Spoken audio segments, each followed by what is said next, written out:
मजबूत दीवार को अगर एक ही हथौड़े में गिरा दिया गया है तो जरूरी नहीं कि उसी हथौड़े से वो गिरी थी। उस गुलामी की दीवार पे पहले कई हथौड़े पड़े थे। आखिरी हथौड़ा जो गांधी नेहरू ने मारा, जरूरी नहीं कि आजादी उन्होंने दिलाई। लाला लाजपत राय, बाल गंगाधर तिलक, भगत सिंह, चंद्रशेखर आजाद, अशफाक उल्लाह खान, उधम सिंह और नेताजी सुभाष चंद्र बोस, इन्होंने कई चोटें मारी थी जिसके कारण वो कमजोर हो पाई और उसी के बाद हमें आजादी मिल पाई। नमस्कार, मैं Vivek Bindra, founder and CEO बड़ा बिजनेस.com। सारे वीडियो अब खड़े होकर बना रहा हूं हाई पावर मोटिवेशन के साथ। सबको ऐलान कर दो, विवेक बिंद्रा वापस फॉर्म में आ चुके हैं। हथौड़े की चोट वो इतनी इंपैक्टफुल थी कि गुलामी की दीवार को हिला के रख दिया। नेताजी सुभाष चंद्र बोस, पहली बार नेताजी शब्द गढ़ा गया, खुद से नहीं बनाया। दुनिया ने कहा शुरू से शुरुआत करते हैं। बोस, इनका जन्म 23 जनवरी आज के दिन 1897 में हुआ था। कटक जो कि उड़ीसा में है। इनके पिता जानकीनाथ बोस। एजुकेशन इन्होंने यूरोपियन स्कूल से कटक में करी थी। सिक्योर्ड करी इन्होंने सेकंड रैंक 10वीं क्लास में 1913 में, तभी उनका प्रेसिडेंसी कॉलेज में एडमिशन हुआ। एक्सपेल कर दिया गया बाद में उनको प्रेसिडेंसी कॉलेज से, क्योंकि ये थोड़े नेशनलिस्ट थे, एक्टिविस्ट थे। 1916 में इनको निकाल दिया गया। वैसे बता दें आपको, देशभक्ति का जुनून जब सर पे छा जाता है तभी करियर छोड़ के राष्ट्र की सेवा में बड़ा मजा आ जाता है। ब्रिटिश सरकार ने भारत की स्वास्थ्य सेवाओं का बुरा हाल किया हुआ था। इतना बुरा हाल किया हुआ था, इतना नजरअंदाज कर दिया था कि बड़ी बड़ी बीमारियों का अटैक चल रहा था और ये गरीबों की सेवा करना चाहते थे। Plague, cholera, malaria, small pox, chicken pox, influenza, खतरनाक बीमारियां थी। इसी दौरान कोलरा के कारण, कोलरा मतलब हैजा, उसके कारण लगभग 2.5 लाख लोगों की मौत हो चुकी थी। कई बार कोलरा लौट लौट के वापस आ रहा था। चारों तरफ महामारी आ चुकी थी। बुरा हाल था। लाशें ऐसे पड़ी थी जैसे मक्खियां भिन बना रही है, मक्खी मच्छरों की तरह लाशें पड़ी थी। मां अपने बच्चे की लाश को लेकर के गोद में रोए जा रही थी और दूसरी तरफ इन्होंने देखा कि बेटा अपने पिता की लाश में के पास बैठ करके जोर जोर से रो रहा है। इनका दिल एकदम पसीज गया, ये घबरा गए। लावारिस पड़ी लाशों को उसके बाद लेके जाते थे। ये उनका अंतिम संस्कार किया करते थे।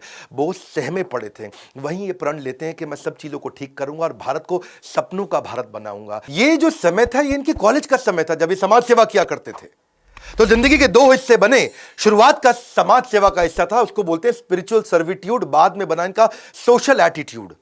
पर समाज सेवा के दौरान भी, उस समय भी ये इतने बढ़िया लीडर थे कि इनको स्टूडेंट काउंसिल का हेड बना दिया कॉलेज में।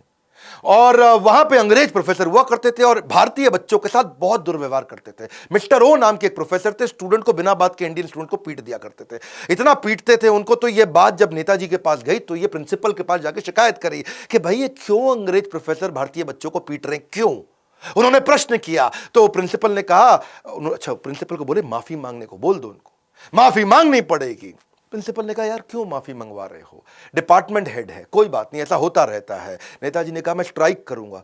कुछ नहीं हुआ, फिर इनको स्ट्राइक करनी पड़ी और जब स्ट्राइक करी तो बात अखबारों में आ गई।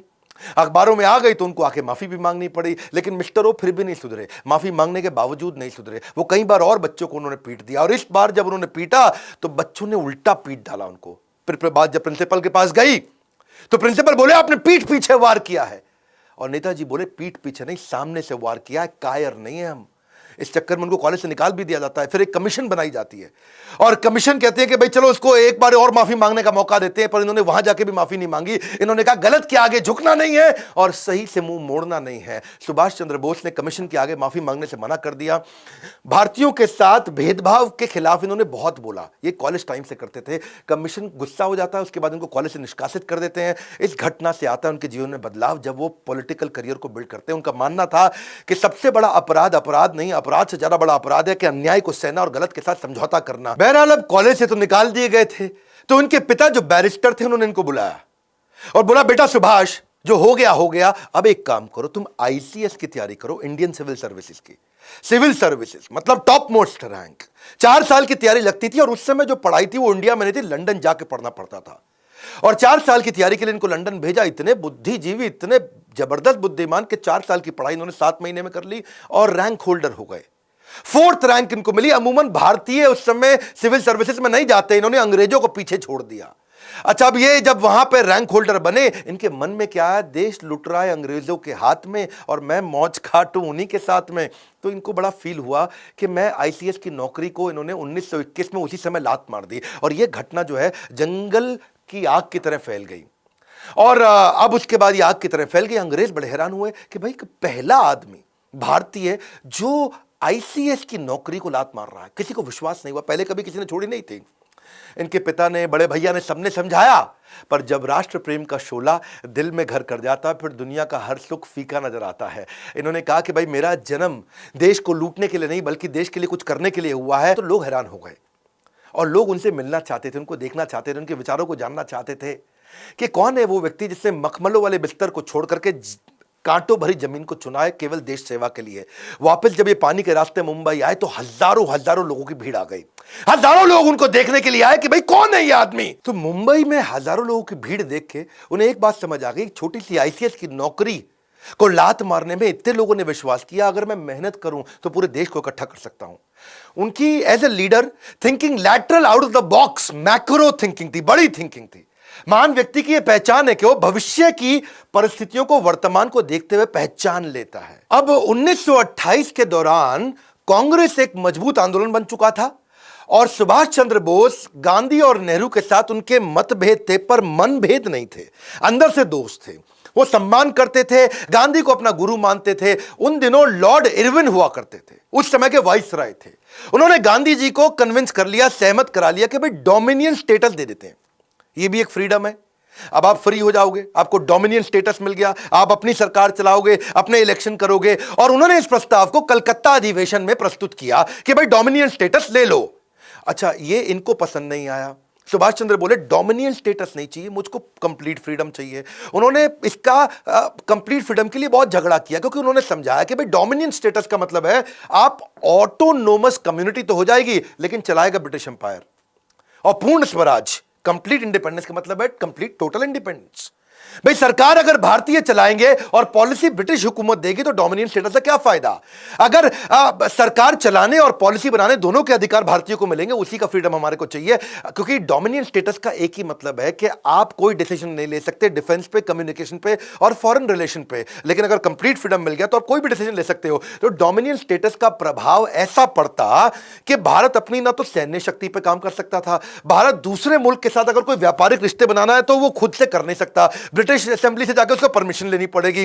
तो नेताजी बिल्कुल क्लियर थे, भाई चाहिए तो अपने को पूरा ही चाहिए। भारत खुद से किसी भी तरीके का अगर कानून ही नहीं बना सकता, ब्रिटिश हुकूमत जब चाहे जिसको चाहे, अभी नेहरू तुम हटो, पटेल तुम हटो, ये ब्रिटिश के हाथ में था। उनको नहीं चला कि भाई जब चाहे हटा दे, जब चाहे रख ले। तो कुल मिलाकर के ये इतने बड़े इन्फ्लुएंसर 1928 तक बन चुके थे कि इन्होंने गांधी नेहरू दोनों को कन्विंस कर लिया। और नतीजा ये हुआ कि पिछले साल तो कलकत्ता अधिवेशन में अभी तो बहस ही चल रही थी, अब इन्होंने अगले साल लाहौर अधिवेशन में 1930 के अंदर पूर्ण स्वराज के लिए झंडा फहरा दिया और तय कर लिया भाई इससे कम कुछ नहीं, अपने को कंप्लीट इंडिपेंडेंस चाहिए, कोई डोमिनियन फॉमिनियन नहीं चाहिए। अब जैसे जैसे समय बढ़ रहा था, नेताजी का कद भी बढ़ता जा रहा था।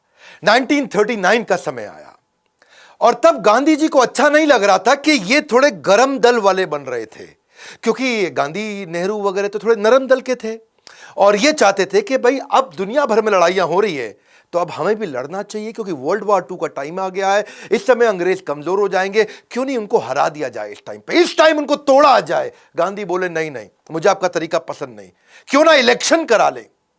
तो तब प्रेसिडेंट की पोजीशन के लिए इलेक्शन का समय आया और गांधी ने क्या किया, इनको हटाने के लिए उन्होंने अपना आदमी लगा दिया, सीतारमैया। साउथ से लेकर के आए सीतारमैया को और सबको जाके पूरे देश में बता दिया, सारी के सारे कांग्रेस के जितने भी वर्किंग कम्युनिटी, जितने भी लीडर्स थे, इनको बोला कि सीतारमैया जीतेगा तो मतलब समझो मैं जीता, सीतारमैया मेरा आदमी है। और उन्होंने सीतारमैया के लिए कैंपेन करना शुरू कर दिया। इधर नेताजी सुभाष चंद्र बोस भी उनका आशीर्वाद लेकर के इलेक्शन के लिए आगे बढ़े और जब चुनाव के नतीजे आए तो सब हैरान हो गए। गांधी जी की उम्मीदों के विपरीत नतीजे आए। सीतारमैया को 1375 सीट मिली, सुभाष चंद्र बोस को 1580 सीट मिली। आपको यहां समझना पड़ेगा, यहां समझिए कि सुभाष चंद्र बोस का कद बहुत बढ़ चुका था, लोग गांधी से ज्यादा उनको पसंद करने लगे थे। यह ध्यान देने वाली बात है। गांधी जी नाखुश हो चुके थे, वो बोले कि सीतारमैया की हार मतलब मेरी हार है। वो चाहते नहीं थे सुभाष चंद्र बोस जीते, क्योंकि सुभाष चंद्र बोस से उनको नाराजगी नहीं थी, लेकिन दोनों की विचारधारा अलग होने के कारण गांधी उनको प्रेम तो करते थे पर चाहते नहीं थे कि ये रहें, क्योंकि गांधी प्रेम से चलाना चाहते थे। गांधी बोले कि इस समय हमारा शत्रु समस्या के अंदर है, वर्ल्ड वॉर 2 की तरफ जा रहा है, तो अब हमारे को उसे तंग नहीं करना चाहिए। सुभाष चंद्र बोले ये क्या तरीका हुआ, जब पूरी दुनिया लड़ रही है तो आप क्यों इधर थप्पड़ मार लो, इधर थप्पड़ मार लो। अब जीत तो गए थे ये, सुभाष चंद्र बोस, लेकिन गांधी ने इन पे प्रेशर डाला कि अब आप रिजाइन कर दो, आप इस्तीफा दे दो। एक सच्चे शिष्य एकलव्य की तरह अपने गुरु महात्मा गांधी के चरणों में आकर के उन्होंने त्याग पत्र दिया। बहरहाल सुभाष चंद्र बोस उनको बोले कि मैं जानता हूं कि हमारे रास्ते अलग अलग हो सकते हैं, पर हमारा मकसद एक ही है। पर अब इनको क्योंकि बाहर कर दिया गया, तो अब कांग्रेस तो उनको सपोर्ट कर नहीं रही थी, क्योंकि ये बाहर हो गए थे। 12 बार इनको जेल में डाला गया। अंग्रेजों ने इनको बहुत तंग किया। ये जब बाहर आए तो इनके घर पे सीआईडी लगा दी और इनके घर पे नजर रखी जा रही थी कि सुभाष चंद्र बोस कुछ करे नहीं। सुभाष चंद्र बोस ने सोचा कि अब देश में बात नहीं बन रही है। इन्होंने कांग्रेस को एनकरेज किया कि आप करते रहो जो कर रहे हो, आप गांधी को सपोर्ट करो। ये इतने इंटेलेक्चुअल थे, इतने बुद्धिमान थे कि ये बाहर निकल आए देश से। इन्होंने मन सोचा कि मैं देश से बाहर निकल करके मैं क्यों नहीं ग्लोबल अलायंसेस बिल्ड करूं, ग्लोबल जियोपॉलिटिकल एडवांटेजेस लेके आऊं। मेरी बात सुनना ध्यान से। उस समय वर्ल्ड वॉर 2 में ना 2 तरह की लड़ाइयां थी। एक था एक्सिस अलायंस, एक अलाइड पावर। एक्सिस अलायंस में कौन था? Germany, Italy, Japan. ये वर्ल्ड वॉर 1 में भी हारे थे, 2 में फिर इकट्ठे आ गए। अलाइड पावर में कौन था? वहां पे था भाई इंग्लैंड, फ्रांस, पोलैंड, यूएसए और सोवियत यूनियन। ये एक साथ थे। ये वर्ल्ड वॉर 1 में भी जीते थे, ये दोबारा एक साथ आ गए थे। अब इन्होंने सोचा कि दूसरा वर्ल्ड वॉर शुरू हो गया है और भारत के अगेंस्ट है ब्रिटेन। ब्रिटेन है एलाइड पावर। अब ब्रिटेन एलाइड पावर है तो मैं क्यों नहीं एक्सिस में किसी का सपोर्ट ले लूं। तो ये बाहरी ताकतों से समर्थन लेने के लिए गए। इन्होंने सोचा सही मौका है, इससे मैं दुश्मन अभी उलझा हुआ है, कमजोर है, मुझे बाहर निकल जाना चाहिए। अब मजे की बात समझिए, तेज वो नहीं होते जो मौके का इंतजार करते हैं, बल्कि वो होते हैं जो सही मौके पे वार करते हैं। इन्होंने सोचा दुश्मन का दुश्मन मेरा दोस्त। तो पहले तो इन्होंने ट्राई फिर भी सोवियत यूनियन पे ही किया। उसके लिए इन्होंने प्लान बनाना शुरू कर दिया। और प्लान बनाने के लिए इन्होंने अपने एक दोस्त थे इनके, मियां अकबर शाह, उनको एक टेलीग्राम भेजा पेशावर में और उनको पेशावर से कोलकाता बुला लिया कि भाई आओ मेरी मदद करो। और मियां अकबर शाह को उन्होंने बोला, जो आज पाकिस्तान में पड़ता है, कि भाई तुम मुझको किसी तरह से काबुल ले जाओ, मैं काबुल के रास्ते उस रूस में जाऊंगा। यूएसएसआर हुआ करता था, अभी आज तो रशिया है। तो अपने भतीजे शिशिर थे इनके, उनकी मदद से इन्होंने गाड़ी लिया। गाड़ी में सीआईडी से बचते बचाते पिछली सीट के नीचे लेट के, दब के, छुप के ये निकले। वो उन्होंने उसको कलकत्ता से धनबाद छोड़ा, धनबाद से इनको काबुल और काबुल से मॉस्को जाना था। अब वही है नेताजी सुभाष चंद्र बोस। वहां रविंद्रनाथ टैगोर गाया करते थे कि जोरी तोरो डाक सुने क्यों।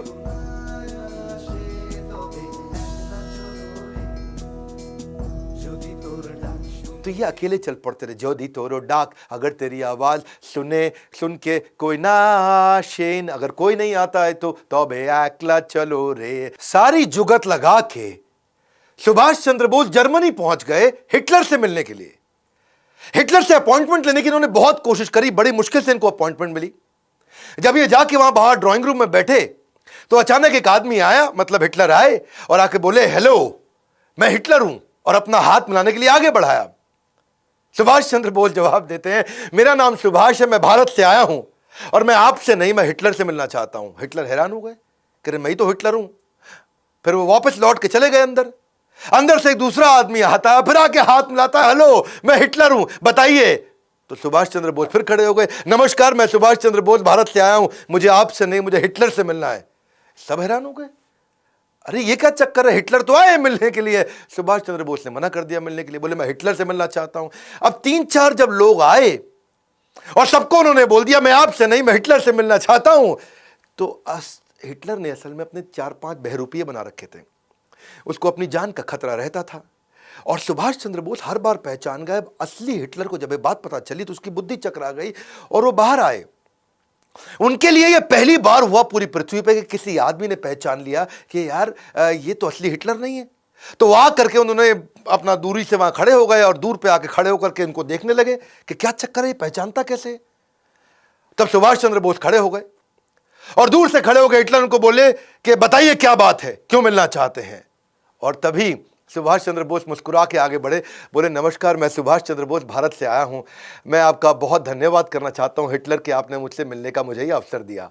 हिटलर हैरान, क्या पहचान गया ये? अब बिल्कुल ठीक पहचाना। पूछा कि भाई तुमने मुझे पहचाना कैसे? सारी बात छोड़, पहले ये बताओ पहचाना कैसे? आज तक दुनिया में कोई पहचान नहीं पाया। मेरे यही सारे कॉपी जो मेरे हिटलर के होते हैं, ये दुनिया भर में घूमाते हैं, सारे काम कराते हैं, तुमने पहचान लिया।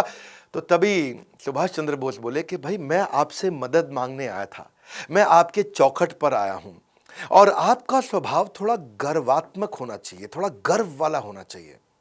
और आप आके पहले हाथ बढ़ा देते थे कि मैं हिटलर हूं, बताइए। तो मैं उसी से समझ गया कि हिटलर के पास एक किसी पराधीन देश से, भारत जो कि परतंत्र है, वहां से कोई मदद मांगने आया तो आपके चेहरे में वो गर्व नहीं दिख रहा था। तो आपके जो कॉपी थे वो राइट बिहेवियर नहीं डिस्प्ले कर रहे, और हिटलर की बुद्धि चकरा गई। बोला ऐसा इंटेलिजेंट आदमी कभी नहीं देखा। इसको क्या बोलते हैं, एक्यूरेट जजमेंट। और इसके बाद इस मुलाकात से हिटलर इतना प्रभावित हुआ कि जो युद्ध बंदी इन्होंने बना रखे थे, युद्ध बंदी जो 4000 इन्होंने अंग्रेजों से जीते थे, उनको उन्होंने फ्री कर दिया और वो वहां से आजाद हिंद फौज में ज्वाइन किए नेताजी सुभाष चंद्र बोस के साथ में। हिटलर ने इनको हेल्प करी और इन्हें कहा कि देखो, अगर आप आगे बढ़ना चाहते हो, जीतना चाहते हो, भारत जर्मनी से बहुत दूर है और जापान एक्सेस पावर है, हम लोग के साथ की पावर है। मैं जापान में बात करवा देता हूं आपकी, कुछ सिस्टम्स तय करते हैं कि मैं आपको जापान भेजता हूं यहां से, और वहां से आप टीम बनाई, क्योंकि जापान आपकी मदद करेगा। जापान हम लोग के साथ का है और जापान भी अंग्रेजों के खिलाफ है। तो ये बड़ा मुस्कुराया, इनको बहुत अच्छा लगा। तो हिटलर ने इनके लिए बहुत अच्छा अरेंजमेंट किया।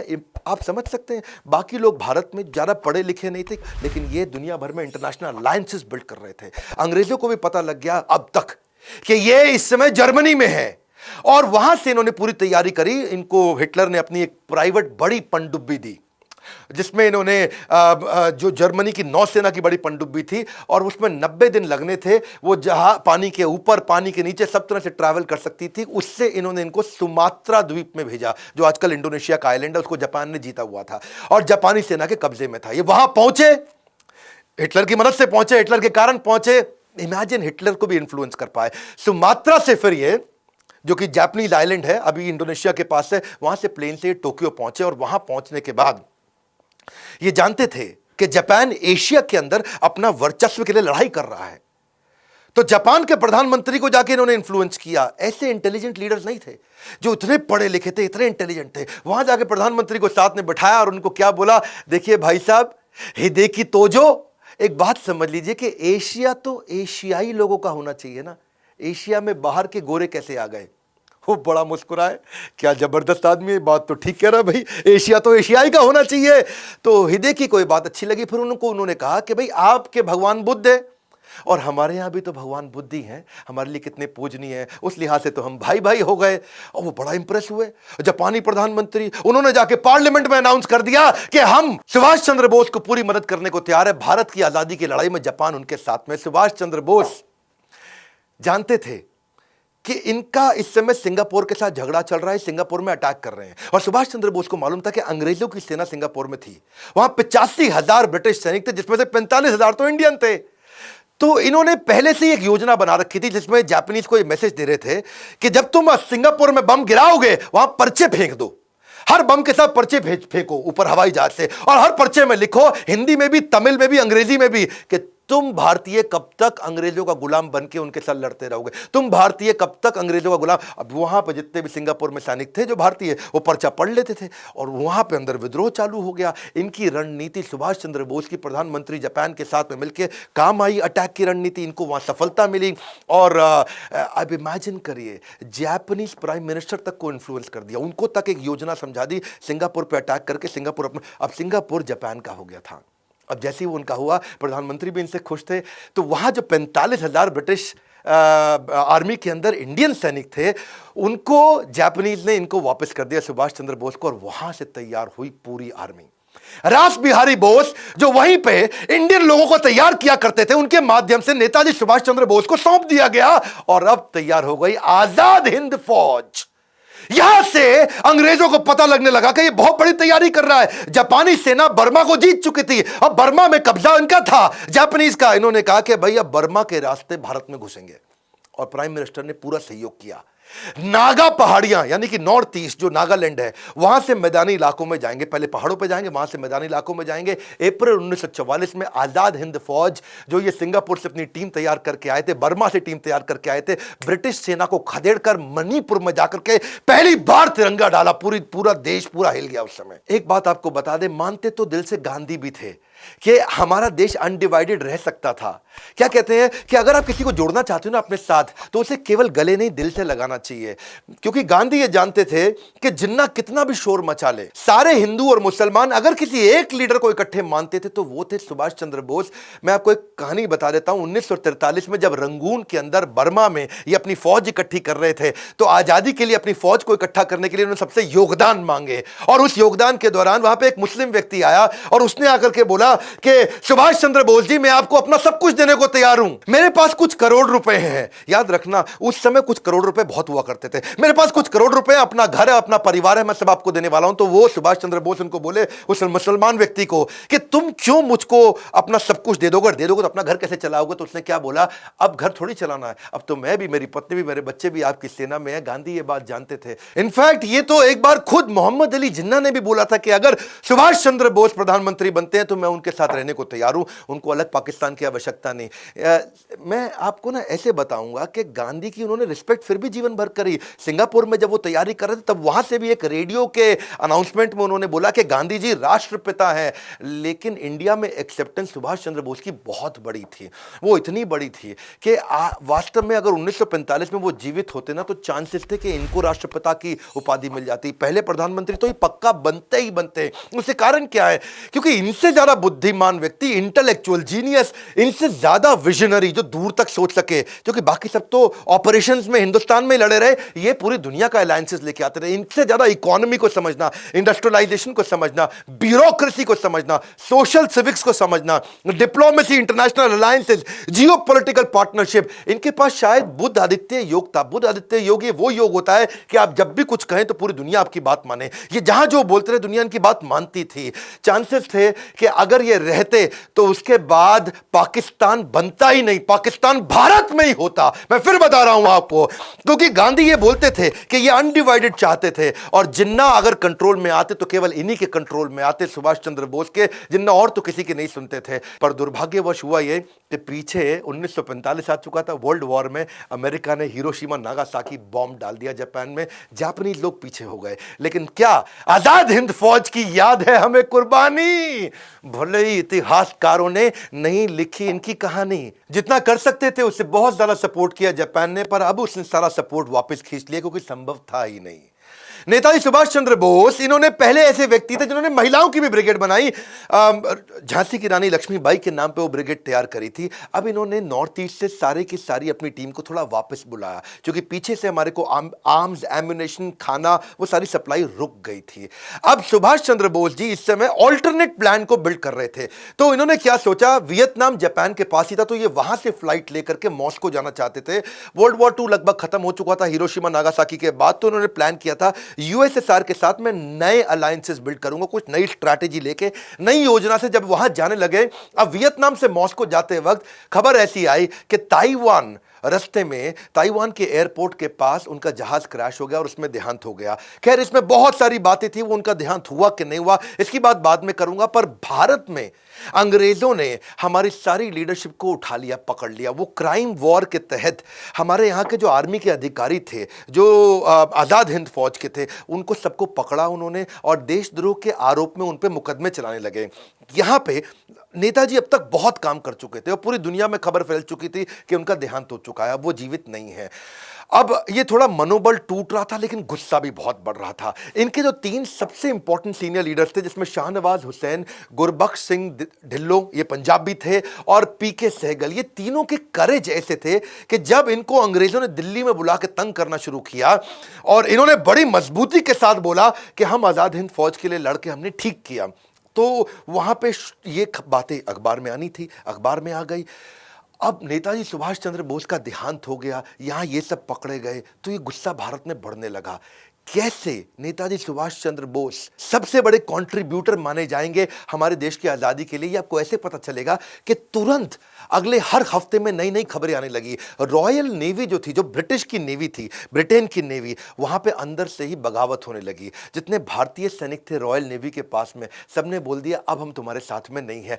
जब वो सब खबरें आई तो रॉयल एयरफोर्स मतलब जो ब्रिटेन के पास एयरफोर्स थी, यानी कि जिसमें भारतीय सैनिक काम करते थे, वहां पर भी बगावत होनी शुरू हो गई। ये कुल मिला के लगभग 20,000 सैनिकों की बगावत पब्लिक में आई और वो खिलाफत और बगावत और बढ़ी तो सारे सैनिकों में गुस्सा आने लगा। उससे क्या हुआ, तो जय हिंद के नारे जब बहुत तेज हुए तो सब प्रभावित होते होते रॉयल एयरफोर्स बची थी, वहां पे भी बगावत बढ़ी। रॉयल एयरफोर्स और रॉयल आर्म फोर्स के बाद में बची ब्रिटिश इंडियन आर्मी, वहां विद्रोह चालू हो गया। अब ये विद्रोह पूरा फैल गया, सारे के सारे लोग गुस्से में आ चुके थे और अंग्रेजों को अंदर लगने लगा कि भाई अब इन पे भरोसा करना संभव नहीं है। भारत में ब्रिटेन की जो आर्मी थी, सुनिएगा, भारत में जो ब्रिटेन की आर्मी थी वो केवल 40,000 लोगों की थी, इंडियन सोल्जर 25 लाख थे। अब वो 40,000 जरा से और भारतीय सैनिक 25 लाख, वो 25 लाख को ये 40,000 कंट्रोल करते थे। अब वो 25 लाख तो छोड़ो, अब इस विद्रोह के बाद वो 25,000 के साथ भी लड़ने लायक नहीं बचे थे ब्रिटिशर्स। वहां दुनिया भर में लड़ाई करके आ चुके थे वर्ल्ड वॉर 2 के बाद में। अब इनको लगा कि हमारे 40,000 और इनके 25 लाख, इनके 25 लाख से लड़ने के लिए हम 40,000 को क्या 4 लाख कर सकते हैं, क्या हम दोबारा इंग्लैंड से मंगा सकते हैं सेना। अब वर्ल्ड वॉर 2 के बाद वो पॉसिबल था नहीं, तो वो उनके लिए था बड़ा काटा। फिर इन्होंने सोचा कि भाई इन 25 लाख को हम तनख्वाह भी दिए जा रहे हैं और ये रिवोल्ट भी किए जा रहे हैं, तो इन्होंने उनको डीकमीशन करना शुरू किया। इनको भाई निकालो, अब इनको तनख्वाह देनी बंद कर दो, इनको बाहर कर दो। और जब उनको डीकमीशन किया, क्योंकि सैलरी कॉस्ट भी बहुत ज्यादा थी, पैसा इनके पास था नहीं और लोग ला नहीं सकते थे, अब यहां पे विद्रोह और बढ़ गया क्योंकि भाई उनको नौकरियों से निकाले जाने लगा। अब नौकरी से निकाला और विद्रोह बढ़ गया, जो अंदर बचे थे वो भी विद्रोह कर रहे थे, जो बाहर आ रहे थे वो भी विद्रोह कर रहे थे। कई बार पूछते हैं नेताजी सुभाष चंद्र बोस ने क्या किया, यही किया। पूरे देश के अंदर पहले लोग बोलते रहे यहां भी थप्पड़ मारो, यहां भी मारो, और यहां क्या हुआ, पूरी सेना ने इतने थप्पड़ मारे कि अब उनको लग गया अब हम यहां रुक नहीं सकते हैं। और परिस्थिति को देख के ब्रिटेन ने उसी समय भारत को स्वतंत्र करने की घोषणा करनी शुरू करी। और यह इस बात का सबूत इस घटना से भी मिलता है कि उस समय के जो 1956 में उस समय के जो प्रेसिडेंट थे, क्षमा चाहता हूं, प्राइम मिनिस्टर थे, यानी कि क्लेमेंट एटली, ये 1945 से 1951 के दौरान ये प्राइम मिनिस्टर हुआ करते थे। ये भारत आए बाद में, और जब भारत आए तो यहां पे कई लोगों ने उनसे पूछा कि भाई आप वर्ल्ड वॉर 2 भी जीत गए, 1 भी जीत गए, आप तो इतने पावरफुल थे, आपने क्यों भारत को छोड़ दिया इतने जल्दी, सब कुछ आपके पक्ष में था, फिर आपने क्यों छोड़ा। तब उन्होंने बताया कि भारतीय सैनिकों का जो विद्रोह था ना, उससे हम टूट चुके थे, हम तनख्वाह भी दे रहे थे, हमारे लिए कॉस्ट भी था, और उनका विद्रोह आया, और ये विद्रोह, और दूसरी तरफ कहीं दोबारा आजाद हिंद फौज ना आ जाए फिर से। क्लेमेंट एटली जी, एक बात बताइए, जो नरम दल था यानी कि गांधी नेहरू, उनसे कितना प्रभाव पड़ा। क्लेमेंट एटली ने बोला उनका तो कोई प्रभाव था ही नहीं। सारा प्रभाव कहां से आ रहा था ये मैंने आपको बताया। जानते हैं पहले क्लेमेंट एटली कौन है? ये वही व्यक्ति है जिन्होंने इंडिया इंडिपेंडेंस एक्ट पे हस्ताक्षर किए थे। इन्हीं के सिग्नेचर से हम लोग इंडिपेंडेंट हुए थे। क्यों बोलते हैं मजबूरी का नाम महात्मा गांधी? आप कमेंट बॉक्स में बताइएगा तो मैं गांधी पे वीडियो बनाऊंगा। अब इस समय हर देश के एक पावरफुल पर्सनैलिटी पे अगर आप वीडियो देखना चाहते हैं तो मेरे यूट्यूब चैनल पे आइए। मैं बताना भी चाहूंगा आपको आगे चल के कि क्या वो सारी की सारी अलग अलग प्रकार की थ्योरीज हैं कि कहां रहे या जीवित रहे नहीं रहे। बोस नहीं बचे, एयर क्रैश में 1945 में वो चले गए, ये भी एक थ्योरी है। बोस को टॉर्चर किया गया, जनरल जीडी बख्शी ने बताया कि अंग्रेजों ने उनको बाद में टॉर्चर किया गया, उनको प्रिजन में, उनको जेल में मार दिया गया, ये भी एक प्रकार की थ्योरी है। बोस जीवित थे और फ्रेंच सीक्रेट सर्विसेज में इन्वॉल्व हो गए थे, ये भी एक थ्योरी है। बोस आगे चल करके भगवान जी या गुमनामी बाबा बने, ये भी एक प्रकार की थ्योरी है। बहुत सारी कंट्रोवर्सीज है। 18 को अगर प्लेन क्रैश हुआ तो 23 तारीख को इसकी खबर क्यों आई? अब मुखर्जी कमीशन के अनुसार ताइवान के अंदर कोई घटना में कोई ऐसा कोई एयर क्रैश तो हुआ ही नहीं था। दूसरा, कई लोगों ने बताया कि लोग अपने बयान भी बदलते रहे, रहमान जो उनके साथ थे उनके भी बयान बदलते रहे। ताइवान सरकार के पास विमान हादसा का कोई दस्तावेज नहीं है। उनके अस्थि कलश को आज भी रैंकोजी मंदिर में जहां रखा हुआ उसका डीएनए टेस्ट क्यों नहीं कराया गया? तो बोस के बारे में बहुत सारी कंफ्यूजन हमेशा रही हैं और अलग अलग प्रकार की थ्योरीज आती रही हैं। ऐसा नहीं कि इस पे प्रश्न नहीं उठा, बहुत बार प्रश्न उठा, बहुत बार रिसर्च भी करनी शुरू करी। इनफैक्ट यूएस की इंटेलिजेंस, यूके की इंटेलिजेंस, रशिया की इंटेलिजेंस, सबने बड़ा जोर लगाया, लेकिन रिपोर्ट्स में कुछ समझ में नहीं आया। शहनवाज कमीशन भी बिठाया गया 1955 में, उन्होंने बता दिया कि नहीं जी प्लेन क्रैश ही हुआ। खोसला कमीशन हुआ 1970 में, बोले नहीं जी प्लेन क्रैश ही हुआ। मुखर्जी कमीशन 1999 में आया, उसकी कोई रिपोर्ट ही समझ में नहीं आई। विष्णु सहाय कमीशन आया बाद में, उन्होंने बोला कि गुमनामी बाबा नहीं थे, जबकि बहुत लोगों ने माना कि गुमनामी बाबा ही नेताजी सुभाष चंद्र बोस थे। इसकी बहुत सारी स्टोरीज हैं, किसी से मैं इसके ऊपर एक अलग से वीडियो बनाऊंगा। सुभाष चंद्र बोस जी की मौत का रहस्य चाहे जो भी हो, लेकिन वो व्यक्ति ऐसे थे जिन्होंने जीवन के जन जन के जीवन को सार्थक बनाया है। उनका देहांत हुआ है, लेकिन उनके प्रति हमारा स्नेह अंत नहीं हुआ, हमारे प्रेम का अंत नहीं हुआ। उनका देहांत हुआ है, लेकिन उनके विचारों का अंत नहीं हुआ है। वैसे एक बात पक्का है कि उस समय में अस्त्र शस्त्र से लड़ाई हुआ करती थी, और उनका इंडस्ट्रियलाइजेशन पे हमेशा से बड़ा फोकस रहा है कि मैं कैसे अपनी करेंसी बनाऊंगा, कैसे सिक्के बनाऊंगा, कैसे इंडस्ट्रियलाइजेशन करूंगा, मेरी इकोनॉमी कैसे ग्रो करेगी। बहुत विजनरी थे। इच्छा तो इतनी थी कि इस वीडियो को और 1 घंटा तक चलने दूं। इतना कुछ मैं बताना चाहता हूं कि वो रीइंकार्नेट कर सके, हम उनके इस विजन को उस लीडरशिप में डाल सके। लेकिन आज अस्त्र शस्त्र की लड़ाई नहीं है, आज लड़ाई मार्केट शेयर की है। आपको भी सीखना होगा कि आप अपने बिजनेसेस को एक्सपैंड करके दुनिया भर में अपनी कंपनीज को कैसे ग्रो करें, कैसे आप अपने बिजनेसेस को, अपने आइडियाज को, अपनी वेल्थ को दुनिया भर में लेकर के जाएं और वहां से बिजनेस को वापस इंडिया में, वहां से ग्लोबल रेवेन्यू को इंडिया में लेकर के आए। आपको भी ग्रो करना है। और ये चैनल मेरा फ्री लर्निंग यूनिवर्सिटी अब बदल चुका है। मैं पूरे जोश के साथ वापस आ चुका हूं। शेयर करिए इस वीडियो को, शेयर करिए, दबा के शेयर करिए। बताइए लोगों को कौन थे नेताजी सुभाष चंद्र बोस जिनके कारण आजादी मिली। केवल गांधी नेहरू के बारे में नहीं, ऐसा नहीं कि मैं उनका सम्मान नहीं करता, उनके बारे में भी वीडियो जरूर बनाऊंगा। आप प्लीज लाइक करिए। मेरी बहुत मेहनत जाती है इन वीडियोस को बनाने में, बहुत एफर्ट जाता है इन वीडियोस को बनाने में। नए आए तो जरूर सब्सक्राइब करिए और वीडियो को शेयर करते रहने के लिए, हमारे साथ जुड़े रहने के लिए आप सबका मुस्कुराहट के साथ प्रेम पूर्वक बहुत बहुत धन्यवाद।